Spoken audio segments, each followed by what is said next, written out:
नमस्कार, मैं डॉक्टर रीतू सिंह आपका अपने चैनल अर्थात में स्वागत करती हूँ। आज हम परसाई की एक बेहद ही रोचक रचना पढ़ेंगे, जिसमें परसाई ने अपने जीवन के एक प्रसंग को उठाकर बड़े ही तीखे ढंग से व्यंग किया है और उस व्यंग की चपेट में राजनीति से लेकर साहित्य जगत के सभी लोग आ जाते हैं। इस रचना को पढ़ने से पहले इसकी पृष्ठभूमि पर चर्चा कर ली जाए। रचना का शीर्षक है पिटने पिटने में फर्क। परसाई बहुत ही तीखा व्यंग लिखा करते थे। स्वाभाविक था कि उनके व्यंग से कुछ धर्म के ठेकेदार, कुछ विशेष दल वाले, कुछ संकीर्ण राजनीतिक विचारधारा वाले लोग उनके विरुद्ध जहर उगला ही करते थे।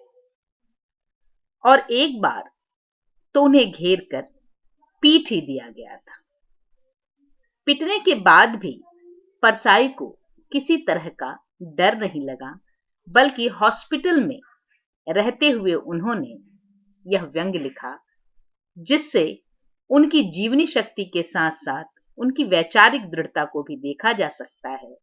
और यह रचना हर युग, हर काल में कहीं न कहीं समस्याओं से लड़ने की जो ताकत है लेखक में कैसे आ सकती है, उसको भी हमारे सामने रखती है। आइए हम पाठ करते हैं इस रचना का। पिटने पिटने में फर्क निबंध में की शुरुआत में वो एक डिस्क्लेमर देते हैं, एक ब्रैकेट में वे लिखते हैं, यह आत्म प्रचार नहीं है, प्रचार का भार मेरे विरोधियों ने ले लिया है, मैं बरी हो गया, यह ललित निबंध है। और उसके बाद शुरू होता है निबंध। बहुत लोग कहते हैं तुम पिटे, शुभ ही हुआ, पर तुम्हारे सिर्फ 2 अखबारी वक्तव्य छपे। तुम लेखक हो, एक आध कहानी लिखो, रिपोर्टाज लिखो, नहीं तो ललित निबंध लिख डालो। पिट भी जाओ और साहित्य रचना भी न हो। यह साहित्य के प्रति बड़ा अन्याय है। लोगों को मिर्गी आती है और वे मिर्गी पर उपन्यास लिख डालते हैं। टी हाउस में 2 लेखकों में सिर्फ मां बहन की गाली गलौज हो गई, दोनों ने 2 कहानियां लिख डाली। दोनों बढ़िया। एक ने लिखा कि पहला नीच है, दूसरे ने लिखा मैं नहीं, वह नीच है। पढ़ने वालों ने निष्कर्ष निकाला कि दोनों नीच हैं। देखो साहित्य का कितना लाभ हुआ कि यह सिद्ध हो गया कि दोनों लेखक नीच हैं। फिर लोगों ने देखा कि दोनों गले मिल रहे हैं, साथ चाय पी रहे हैं। दोनों ने मां बहन की गाली अपने मन के कलुष से ही नहीं दी थी, साहित्य साधना के लिए दी थी। ऐसे लेखक मुझे पसंद है। पिटाई की सहानुभूति के सिलसिले में जो लोग आए, उनकी संख्या काफी होती है। मैं उन्हें पान खिलाता था। जब पान का खर्च बहुत बढ़ गया तो मैंने सोचा पीटने वालों के पास जाऊं और कहूं, जब तुमने मेरे लिए इतना काम किया है, मेरा यश फैलाया है, तो कम से कम पान का खर्च दे दो, चाहे तो एक बेंत और मार लो। लोग तो खरोच लग जाए तो भी पान का खर्च ले लेते हैं। मेरे पास कई तरह के दिलचस्प आदमी आते हैं। आमतौर पर लोग आकर यही कहते हैं, सुनकर बड़ा दुख हुआ, बड़ा बुरा लगा। मैं इस बुरे लगने और दुख से अब बहुत बोर हो गया। पर बेचारे लोग और कहें भी क्या। मगर एक दिलचस्प आदमी आए, बोले, इतने सालों से लिख रहे हो, क्या मिला? कुछ लोगों की तारीफ, बस। लिखने से ज्यादा शोहरत पिटने से मिली। इसलिए हर लेखक को साल में कम से कम एक बार पिटना चाहिए। तुम 6 महीने में एक बार पिटो, फिर देखो कि बिना एक शब्द लिखे अंतरराष्ट्रीय ख्याति के होते हो या नहीं। तुम चाहो तो तुम्हारा यह काम मैं ही कर सकता हूं। मैंने कहा, बात सही है, जब जरूरत होगी आपको तकलीफ दूंगा, पर यार ज्यादा मत मारना।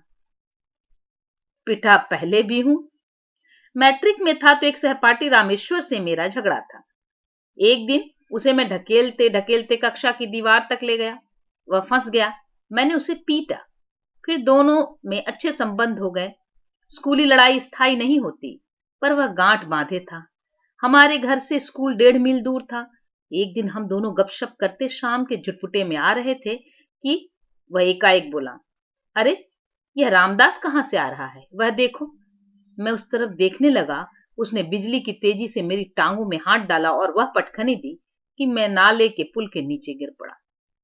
उठा, शरीर से ताकत से मैं देवड़ा पड़ता था। सोचा इसे दमचूं, पर उसने बड़े मजे की बात कही। कहने लगा, देखो अदवदा हो गए अपन अप्पक के दोस्त। मैंने तुम्हें कैसा बढ़िया तरकीब सिखाई है। मैंने भी कहा, हाँ यार तरकीब बढ़िया है, मैं काफी दुश्मनों को ठीक करूंगा। फिर मैंने 4 विरोधियों को वहीं आम के झुरमुट में पछाड़ा। तरकीब वही साथ जा रही है। एकाएक कहता, अरे उधर देख श्याम सुंदर आ रहा है।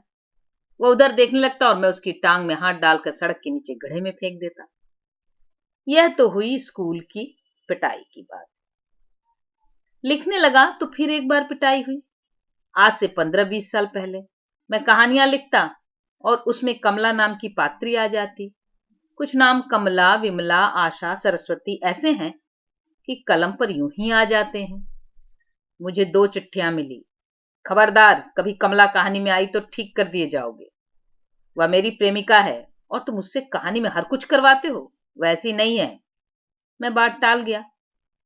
एक दिन सकरी गली से जा रहा था। आगे गली का मोड़ था, वहीं मकान के पीछे की दीवार थी। एक आदमी चुपचाप पीछे से आया और ऐसे जोर से धक्का दिया कि मैं दीवार तक पहुंच गया। हाथ आगे बढ़ाकर मैंने दीवार पर रख दिए और सिर बचा लिया, वरना सिर फूट जाता। बाद में मालूम हुआ कि वह शहर का 1 नंबर पहलवान है। मैंने कमला को विमला कर दिया। लेखक को नाम से क्या फर्क पड़ता है। पर यह जून वाली ताजा पिटाई बड़ी मजेदार रही। मारने वाले आए, 5-6 बेंत मारे। मैंने हथेलियों से आंखें बचा ली। 5-7 सेकंड में काम खत्म हो गया। वे 2 वाक्य राजनीति के बोलकर हवा में विलीन हो गए। मैंने डिटॉल लगाया और 1-1.5 घंटे सोया, ताजा हो गया। 3 दिन बाद अखबारों में खबर छपी तो मजे की बातें मेरे कानों में शहर और बाहर से आने लगी। स्नेह दुख भी आती ही थी, पर अच्छा पिटा, पिटने लायक ही था। घोर अहंकारी आदमी ऐसे लिखेगा तो पिटेगा ही। जो लिखता है वह साहित्य है क्या। अरे प्रेम कहानी लिखे, उसमें कोई नहीं पिटता।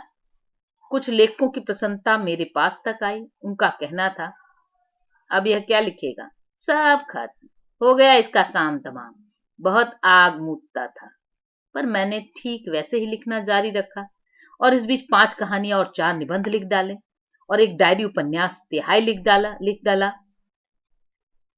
सहानुभूति बड़े वाले बड़े दिलचस्प होते हैं, तरह तरह की बातें करते हैं। बुजुर्ग, बीमार, वरिष्ठ साहित्यकार बाबू रामानुजलाल श्रीवास्तव ने अपनी मोटी छड़ी भेजी और लिखा, अब यह मेरे काम की नहीं रही।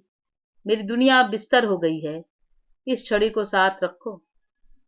लाठी में गुण बहुत है, सदा राखिए संग। एक अपरिचित आए और एक छड़ी दे गए। वह गुप्ती थी, पर भीतर फलक नहीं था। मूठ पर पहने लोहे का ढक्कन लगा था, जिसकी कनपट्टी पर एक वार से आदमी पछाड़ खा जाए। मेरे चाचा नंबर 1 के लठैत थे। वे लठ को तेल पिलाते थे और उसे दुखभंजन कहते थे।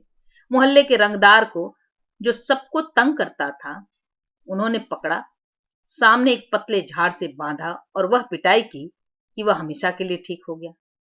मैंने ही कहा, दादा इसे अब छोड़ दो। उन्होंने छोड़ दिया, मगर कहा, देख मैंने दुखभंजन से काम नहीं लिया।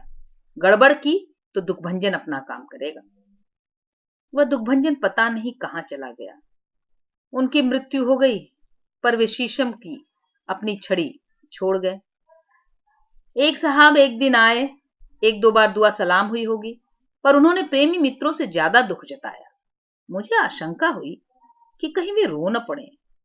वे मुझे उस जगह ले गए जहां मैं पिटा था। जगह का मुलाहजा किया। कहां खड़े थे, किस तरफ देख रहे थे, क्या वे पीछे से चुपचाप आए, तुम सावधान नहीं थे। कुछ 5-7 सेकंड में हो गया। बिना चुनौती दिए हमला करना कायरता है।